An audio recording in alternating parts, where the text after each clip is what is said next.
तो वो तुम्हारा पेपर ओके, सो आपके जितने क्वेश्चंस हैं, क्या देखना है हमें बनाने के लिए। ओके ओके, हरे कृष्णा, ये सारे डाउट्स पूछने के लिए ये क्लास नहीं है।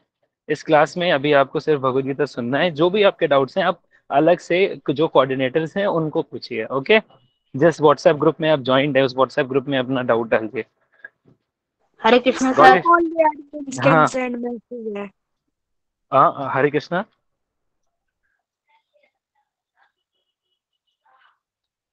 हरि बोल। ओके, तो yes, so will start Bhagavad Gita reading.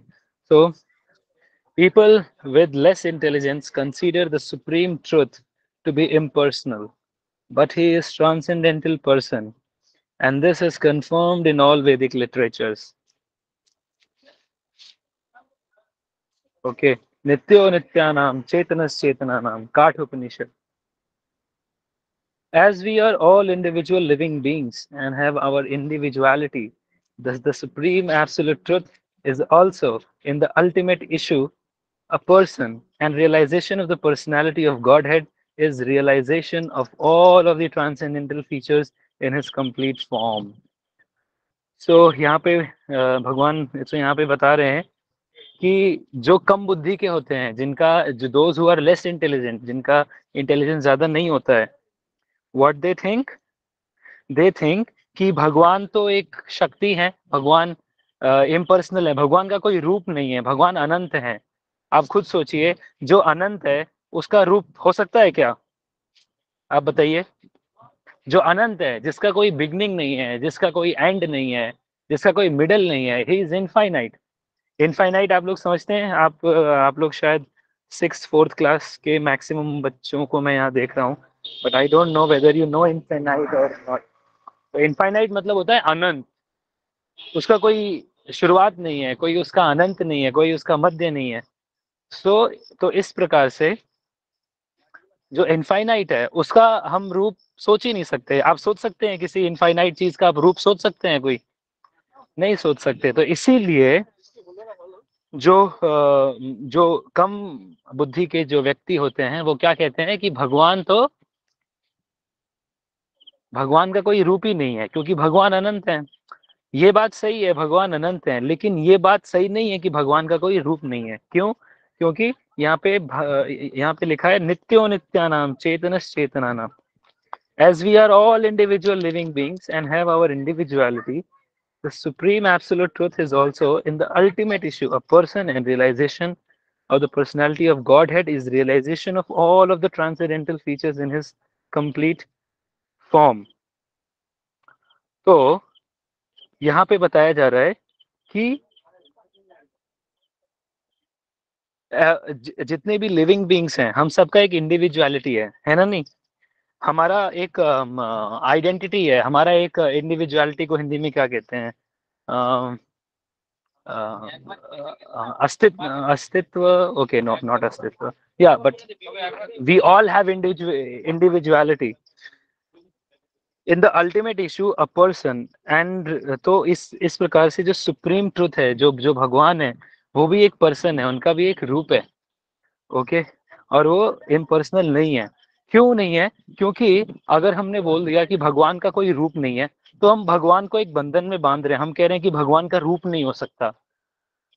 हम लोग भगवान पे एक लिमिट लगा रहे हैं कि भगवान का ये नहीं हो सकता। नहीं, भगवान का रूप भी हो सकता है, भगवान का रूप नहीं भी हो सकता है, दोनों हो सकता है ना? भगवान अनंत है, तो अनंत के रूप में आप भगवान का कोई रूप नहीं देख सकते। आप खुद सोचिए, आप अनंत को कैसे देख पाएंगे? उसका कोई रूप ही नहीं देख सकते आप, लेकिन भगवान का रूप है। ओके, हम क्योंकि भगवान का रूप है इसीलिए हम हर चीज का रूप है, because God has form, therefore everything else has got form. Okay, it's not that something is coming from impersonal and it is having form. No, it's not like that. उसके बाद the complete whole is not formless. If he is formless, the complete whole is not formless. If he is formless, then any other thing, then he cannot. Sorry. The complete whole is not formless. If he is formless, or if he is less than any other thing, then he cannot be the complete whole. देखो यहाँ पे प्रभुपाद बोल रहे हैं, अगर formless हो गया तो हम तो भगवान पे एक लिमिट लगा दी है कि भगवान का फॉर्म नहीं हो सकता, भगवान का ये फॉर्म नहीं हो सकता, भगवान is less than this thing, then he can not be the complete whole. तो उन्होंने पूर्ण नहीं बोल सकते, okay, then we can not call him the complete whole. वो पूर्ण नहीं है, वो अपूर्ण है। फिर उसके बाद देखिए क्या कहते हैं Prabhupada ji, the complete whole must have everything within our experience and beyond our experience, otherwise it cannot be complete। जो भी हमारे अनुभव में है, ऐसे तो हम अनुभव में हम हमारे क्या है, हम अनुभव में हम ये भौतिक जगत देखते हैं, और इस अनुभव और इस भौतिक जगत में हम जो भी देखते हैं हर चीज का फॉर्म है। तो हम ये नहीं कह सकते कि भगवान का फॉर्म नहीं, everything is within God, okay, then only he is complete whole, then only he is, तो तभी हम उनको पूर्ण कह सकते हैं, ओके। सो आइए आगे पढ़ते हैं।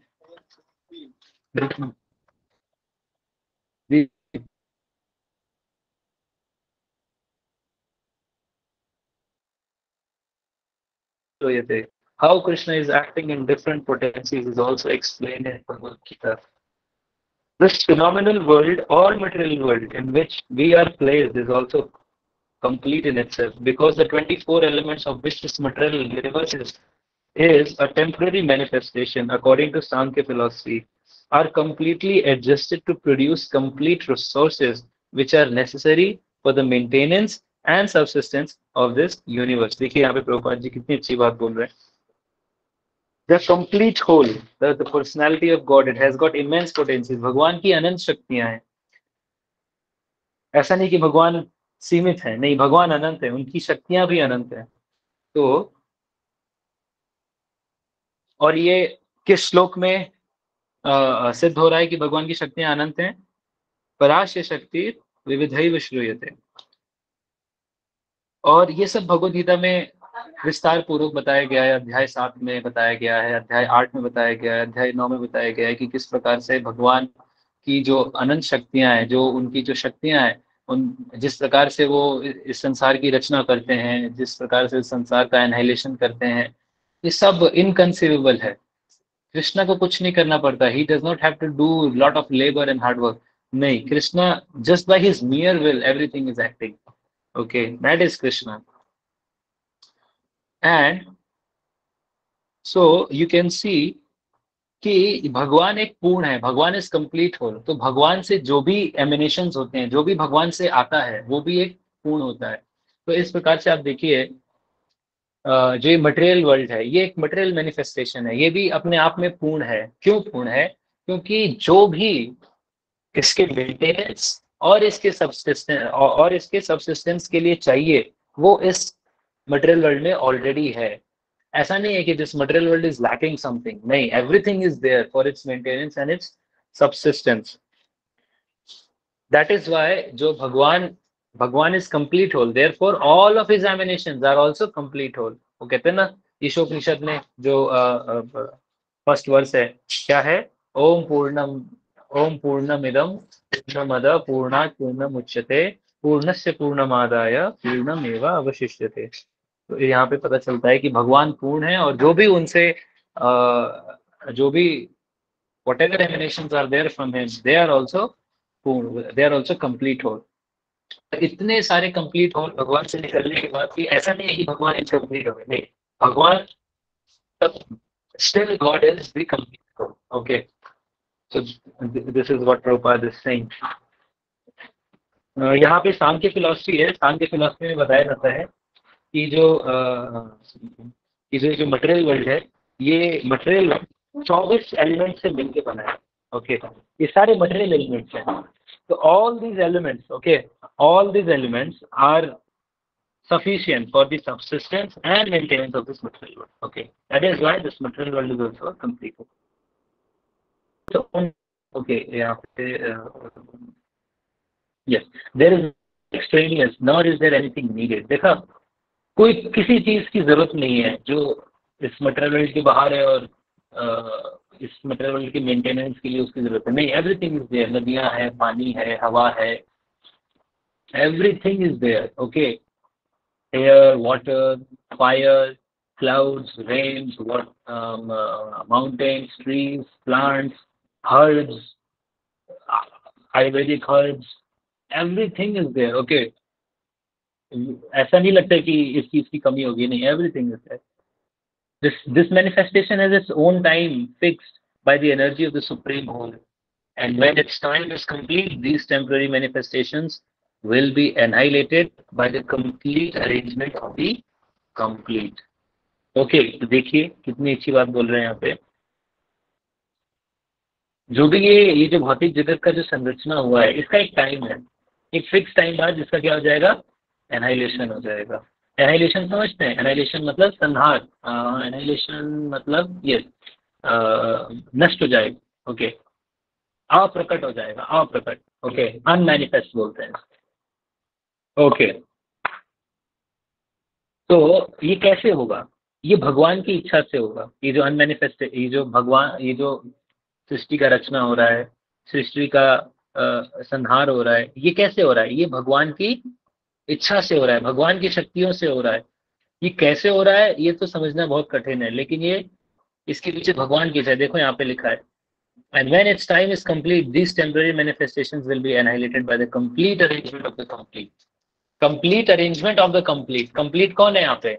जो पूर्ण है, सिर्फ भगवान पूर्ण है. क्यों क्यों भगवान पूर्ण है? इसका मतलब समझिए, भगवान पूर्ण है इसका अर्थ ये है कि भगवान को किसी चीज की जरूरत नहीं है, वो अपने आप में पूर्ण है, उनके पास हर चीज है. लेकिन हमें बहुत सारी चीजों की जरूरत पड़ती है. देखिए, हम पूर्ण नहीं कहला सकते, क्योंकि हमें जीवित रहने के लिए खाने की जरूरत है, पानी की जरूरत है. पानी कहाँ से मिलेगा? बाहर है ना? नहीं, पानी तो ऐसा नहीं कि हम अपने आप अपने शरीर में पैदा कर लें और अपने आप शरीर का पोषण कर लें. नहीं, पानी तो बाहर नदियों से मिलेगा, जमीन से मिलेगा.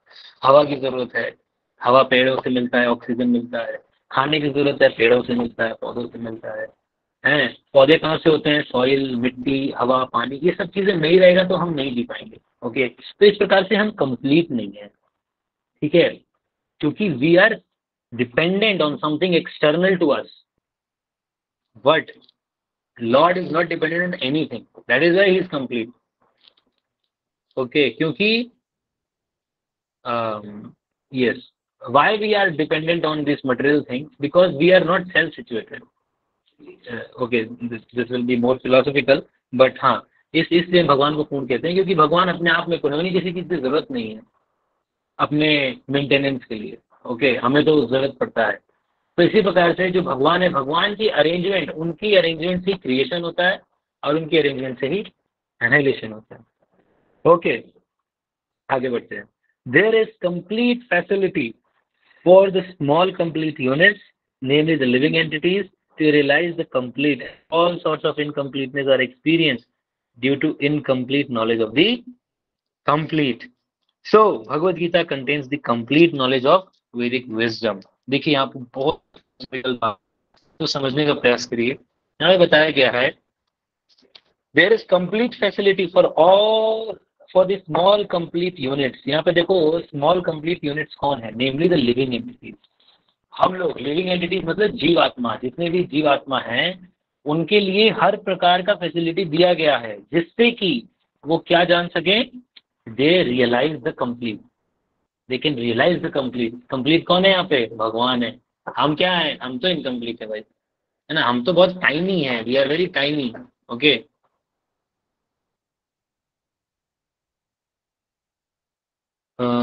यस. ओके, तो सारी फैसिलिटीज भगवान ने हमें दी है, हर जीवात्मा को, भगवान को रियलाइज करने के लिए. ठीक है, भगवान को समझने के लिए. और यहाँ पर प्रभुपाद बता रहे हैं, हमारे मन में अशांति, असंतुष्ट रहते हैं सब लोग. मतलब they are not happy even if they are doing very well in their life, they are earning, they are well situated, but still they are not happy. Why? Because they experience some sort of incompleteness. अधूरापन सा लगता है life में, है ना? Why? Because we have incomplete knowledge of the complete. हमें भगवान का पूर्ण ज्ञान नहीं है, इसलिए हमें हर प्रकार की अशांति, असंतुष्ट रहते हैं. तो यहाँ बता रहे हैं हमें लिविंग एंटिटी के लिए सारी अरेंजमेंट कर रखी है भगवान ने कि वो भगवान को समझ सके। और क्या क्या अरेंजमेंट्स हैं? अरेंजमेंट्स यही है कि महान आचार्य प्रभुपाद जैसे महान आचार्य गण आते हैं, चैतन्य महाप्रभु स्वयं भक्त बनकर आए और भक्तों को सिखाए कि कैसे भक्ति करना है ना। तो ये क्या है? ये एक प्रकार का सारे फैसिलिटी दिया गया है हमें। हमारे हमारे पास भक्तों का एसोसिएशन है, इस्कॉन मंदिर है, भगवान की अर्च विग्रह होती है, भगवान का प्रसाद है, शास्त्र है। सेवा करके, भगवान की सेवा करके, भगवान के बारे में चर्चा करके, भगवान के बारे में पढ़ के, सुन के, समझ के, श्रवण करके हम भगवान को समझ सकते हैं। बताते हैं प्रहलाद महाराज, श्रवणम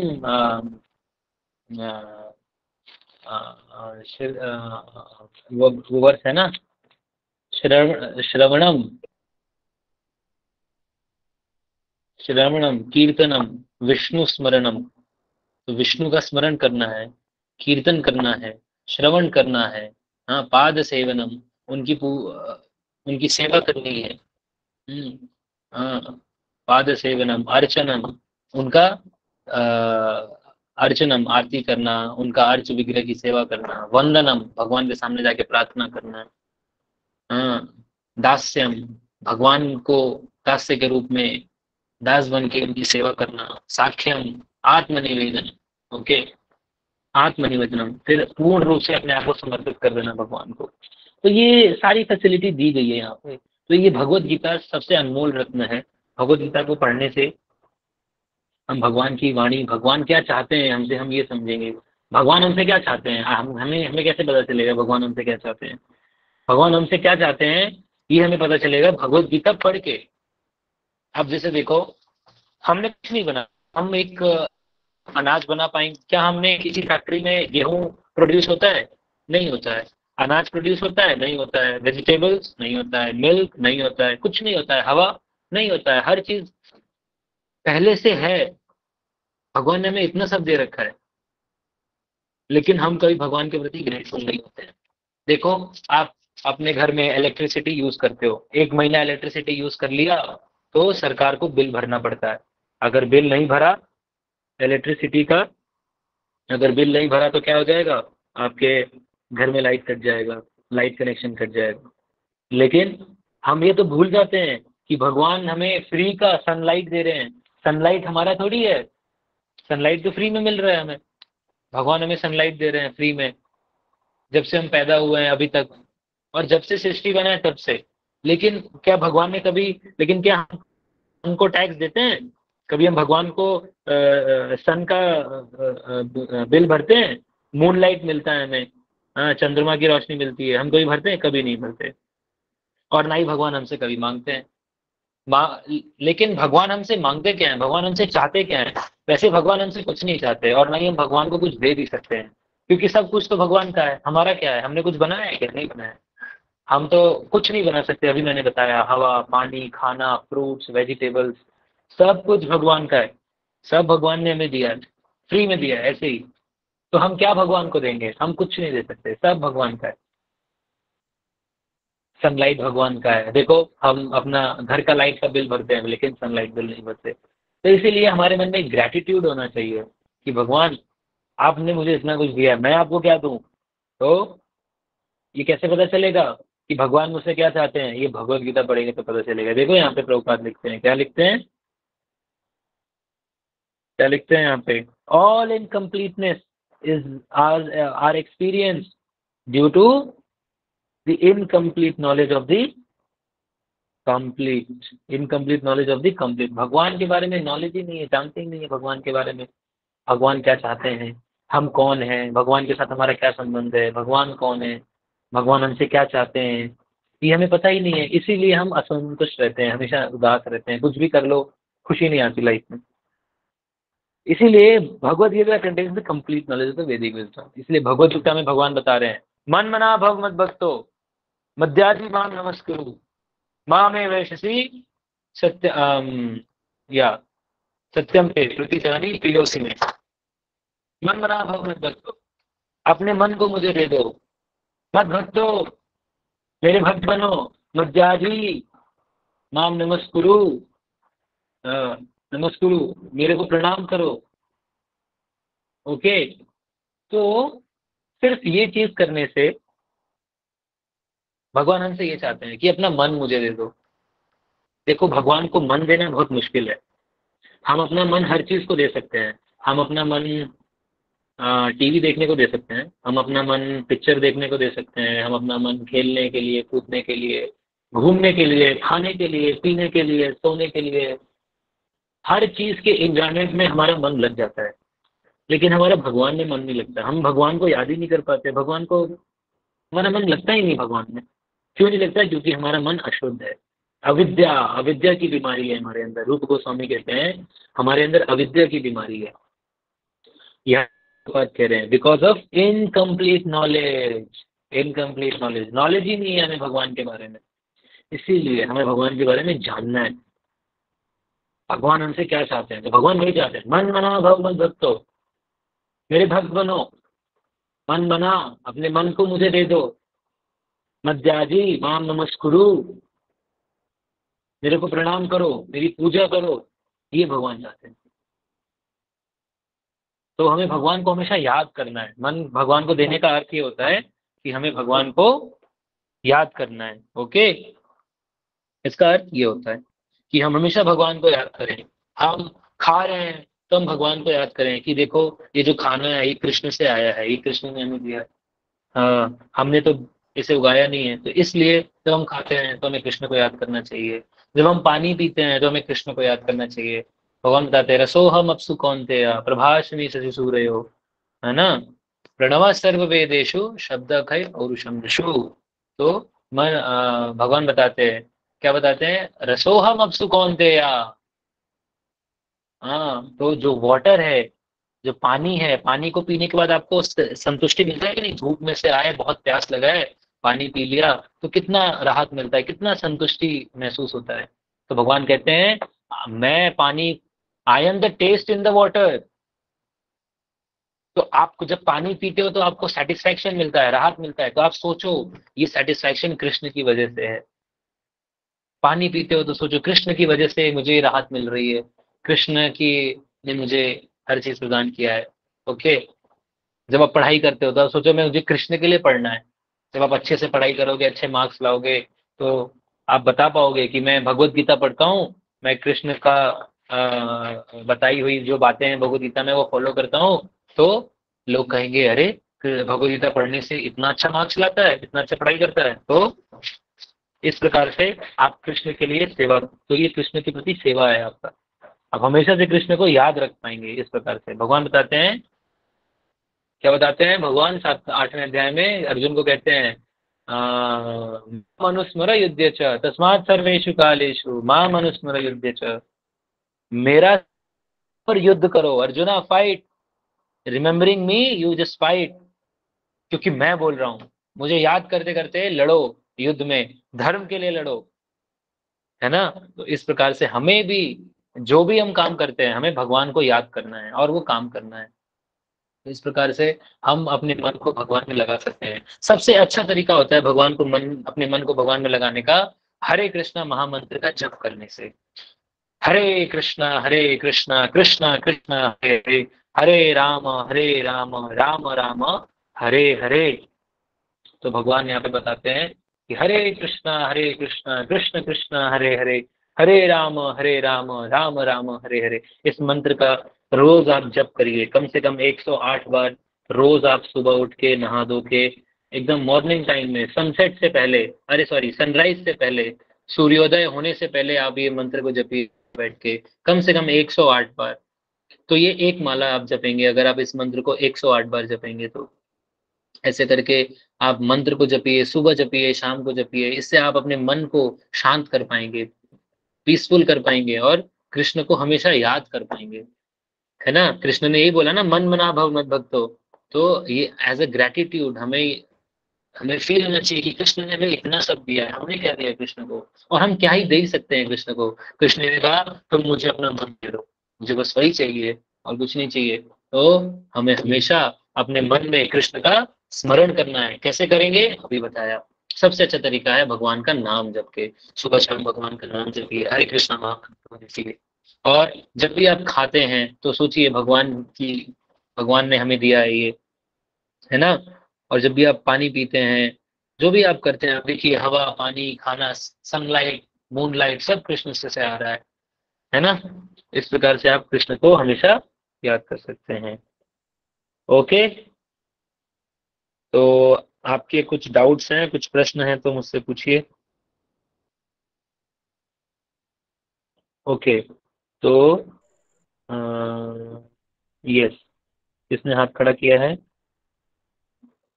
दिव्यम सिंह, बोलिए। दिव्यम सिंह अनम्यूट करिए। हरे कृष्णा प्रभु जी। हाँ हाँ, दिव्यम बोलिए। सर सर मेरा यह प्रश्न है कि सर क्या हम्म। आप वो वाली चीज फिर से समझा सकते हैं कि भगवान क्या है, जो आप पहले अभी एंडलेस वाला बता रहे थे, इनफाइनाइट वाला।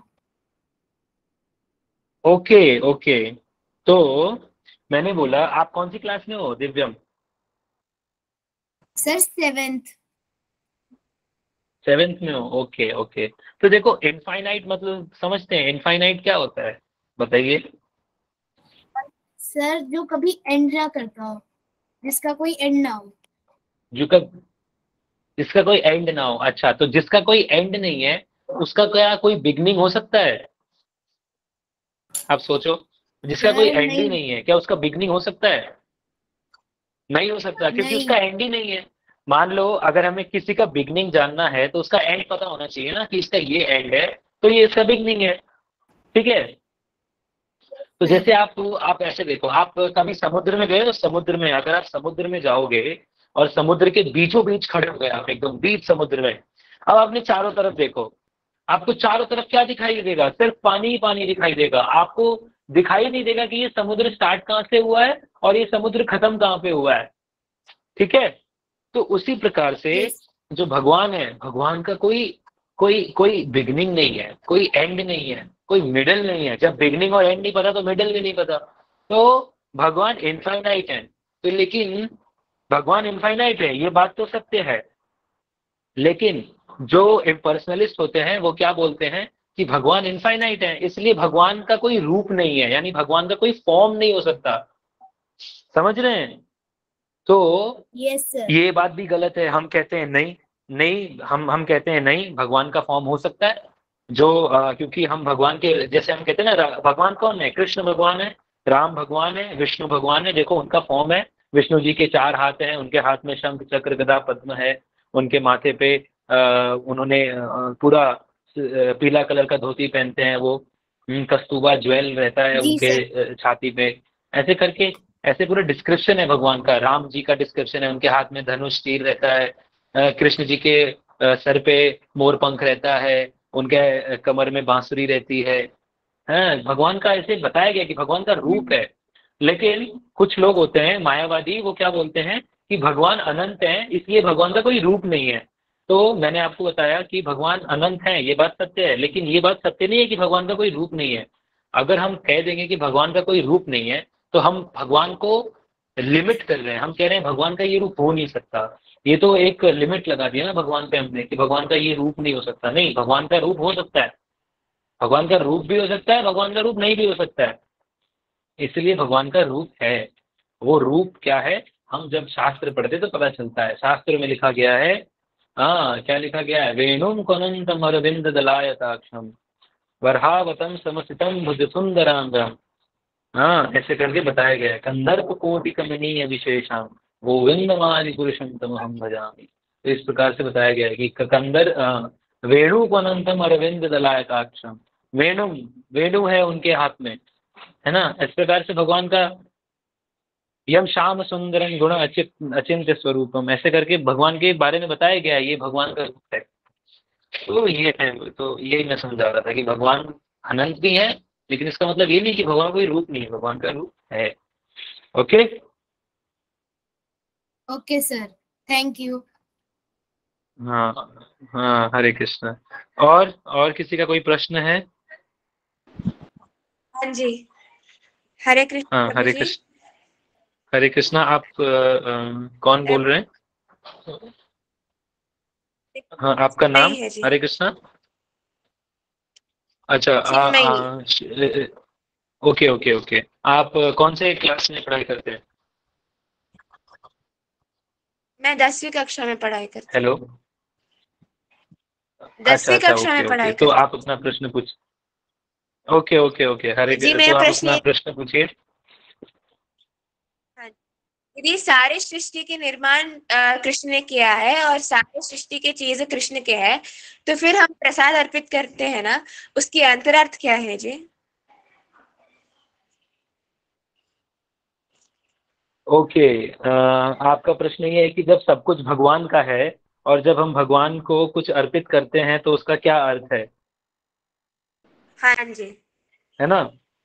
हेलो। ओके, हाँ तो जी। हाँ, तो ये बात आप ऐसे समझिए, भगवान का सब कुछ है, सब कुछ भगवान का है, इसमें कोई डाउट नहीं है। Everything belongs to God. But भगवान क्या कहते हैं? पत्रम पुष्पम फलम तोयम यो मे भक्त्या प्रयच्छति।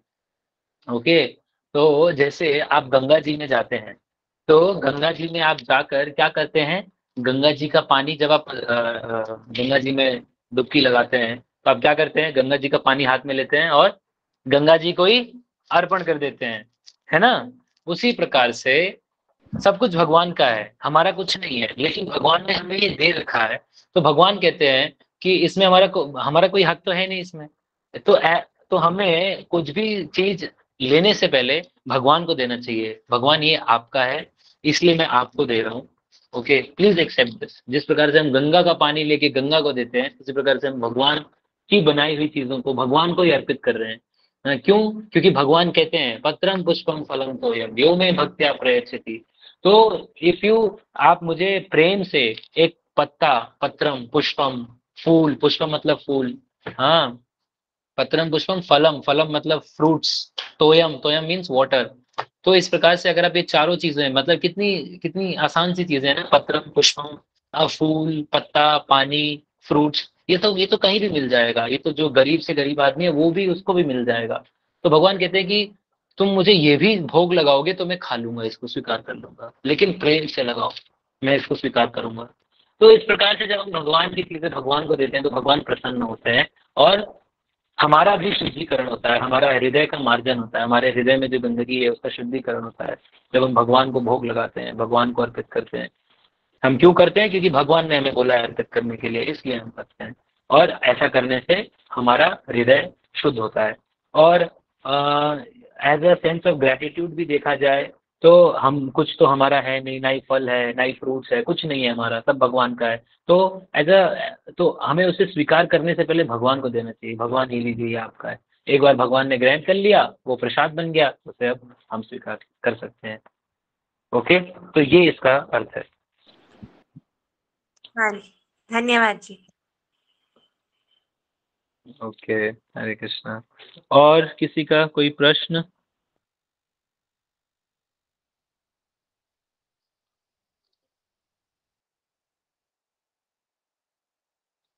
ओके, तो मुझे और किसी का कोई प्रश्न नहीं है?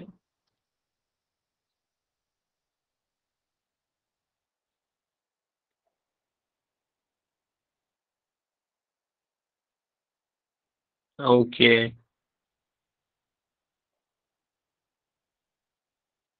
हाँ, मानव शुक्ला, आपने हाथ उठाया है, हरे पूछिए, अपना प्रश्न पूछिए। हरे कृष्णा सर।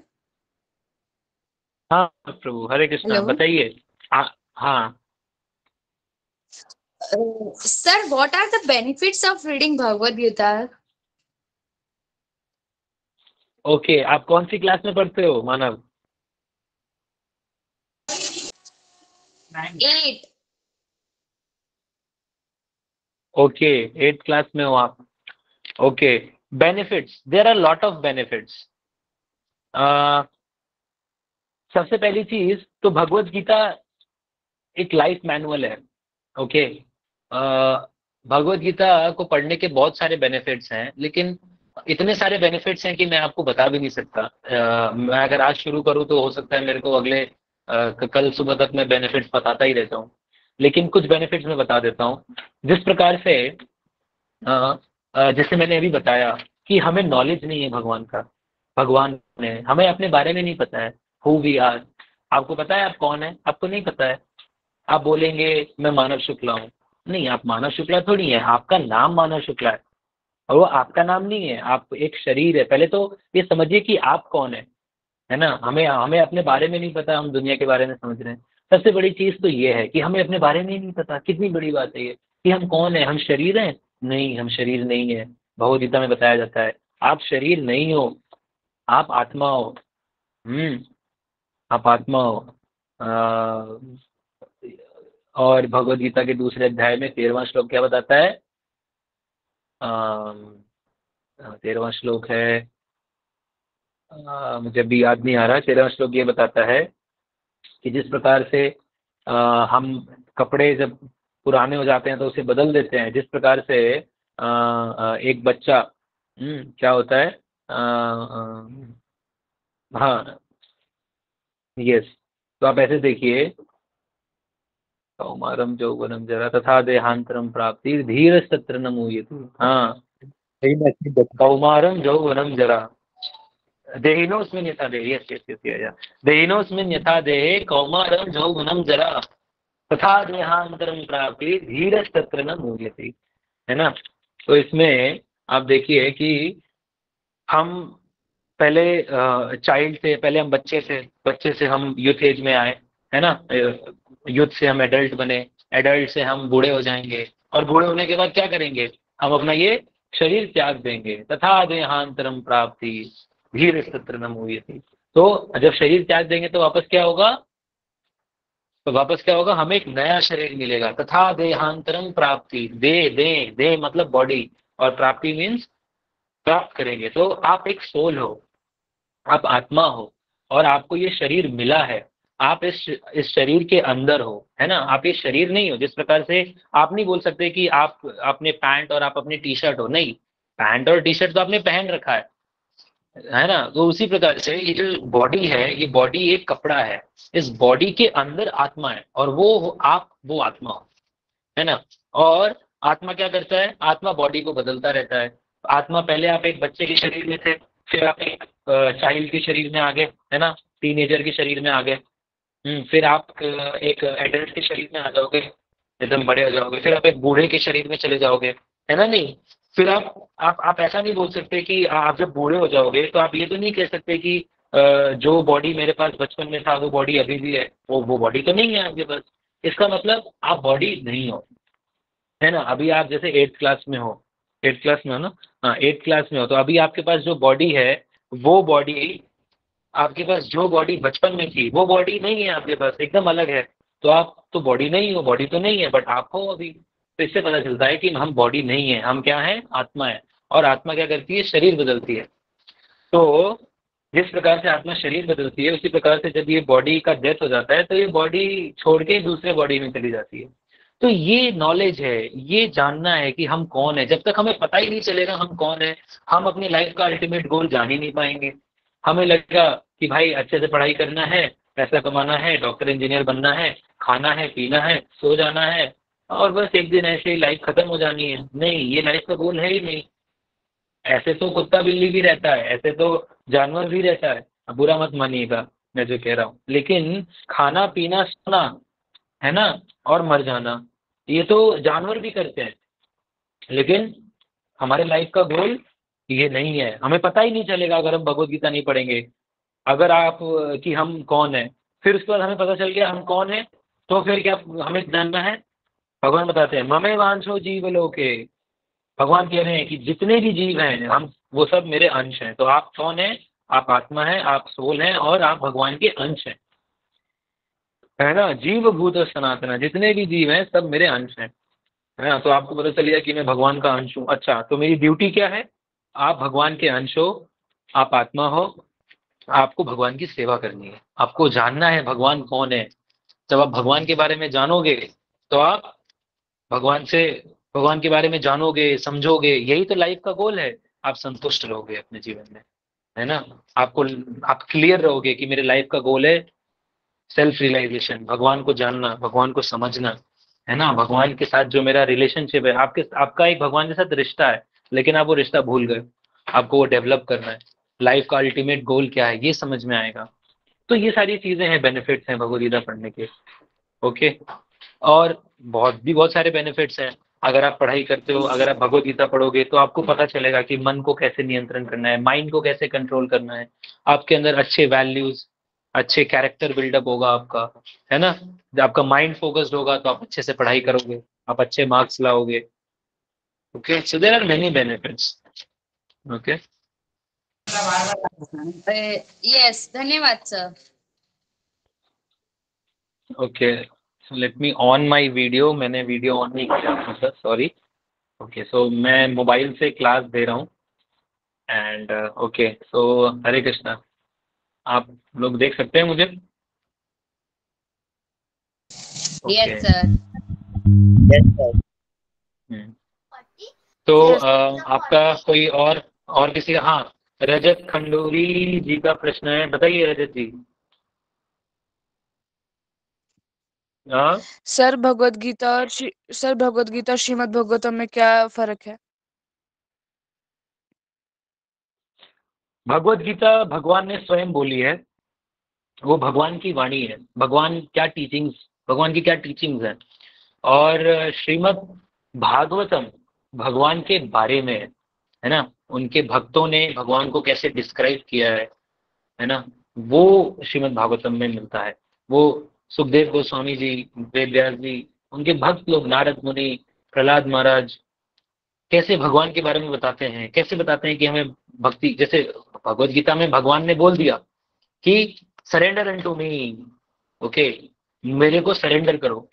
लेकिन सरेंडर कैसे करना है, ये हमें कौन सिखाएगा? ये हमें सिखाएगा श्रीमद् भागवतम, भगवान के भक्त। तो भक्तों ने भगवान को डिस्क्राइब किया है, भक्तों ने भगवान के बारे में बताया है कैसे भक्ति करना है ना, वो भागवतम में।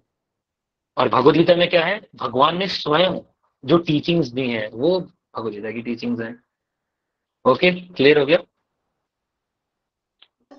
Yes sir. ओके, और हाँ, संस्कृति शर्मा ने हाथ उठाया है, आप अपना प्रश्न पूछ लीजिए।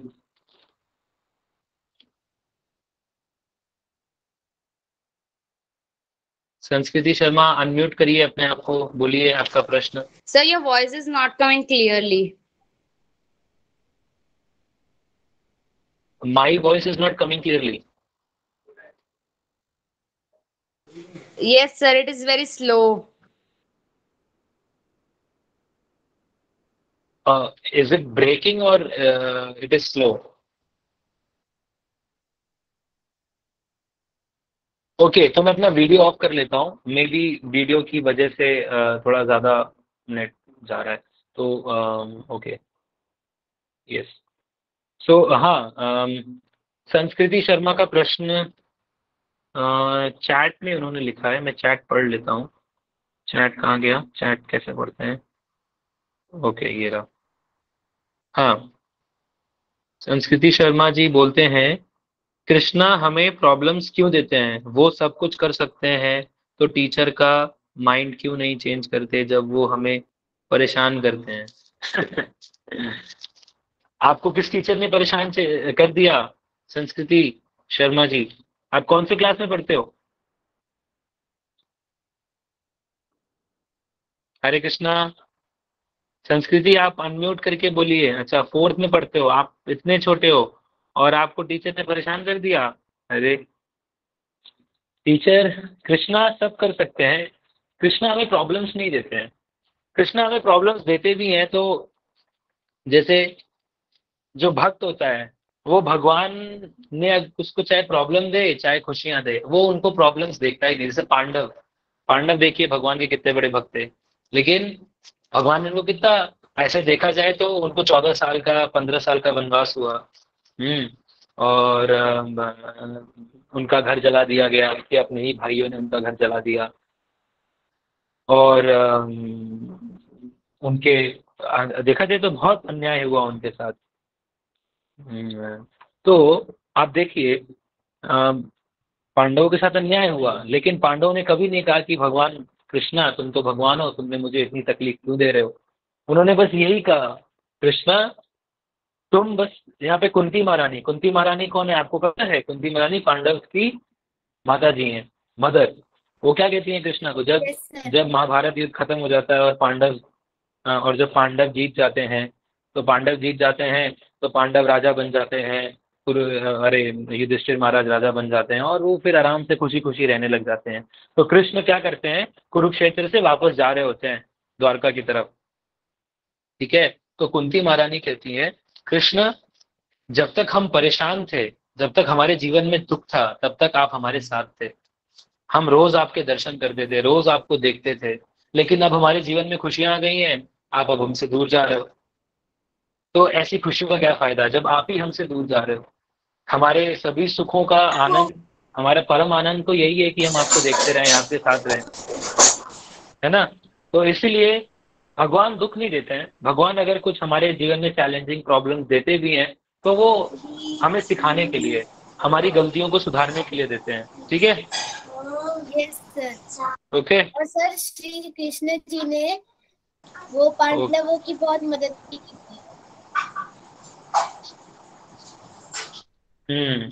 ओके, वेरी राइट, आपने एकदम सही बोला। तो और किसी का कुछ प्रश्न है या फिर हम क्लास को एंड करें अभी?